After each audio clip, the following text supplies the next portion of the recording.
মানুষটির আপনার জন্য আজ ফিলিংস কি?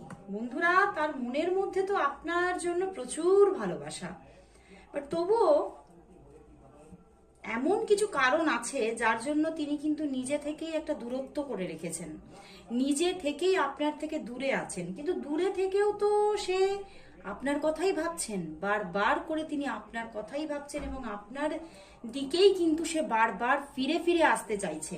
কারণ সে কোথাও আপনার থেকে দূরে আছে অবশ্যই, কিন্তু সে ভালো নেই। সে ভীষণ একটা একাকিত্বের মধ্যে পড়ে আছে এবং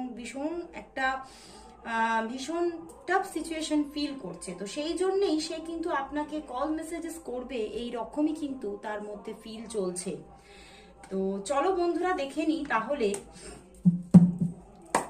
এই যে মানুষটি, এই মানুষটির সঙ্গে আপনার যে সম্পর্ক, সেই সম্পর্কের ভবিষ্যৎ কি? আপনার এই মানুষটির সঙ্গে যে সম্পর্ক, সেই সম্পর্কের ভবিষ্যৎ কি?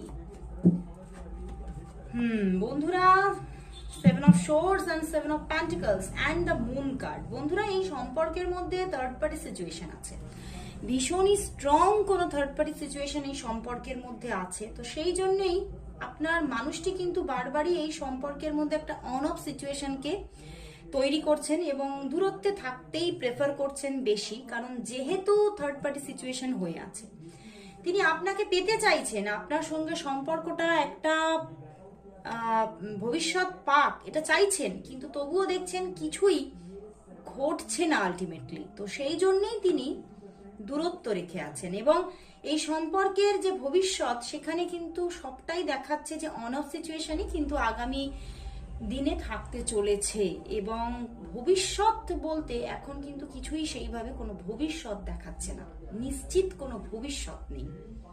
তো যদি আপনারা অবশ্যই এই সম্পর্ক থেকে ভবিষ্যৎ চান বা থার্ড পার্টি ইরেজ করতে চান, তাহলে অবশ্যই কন্ট্যাক্ট করুন।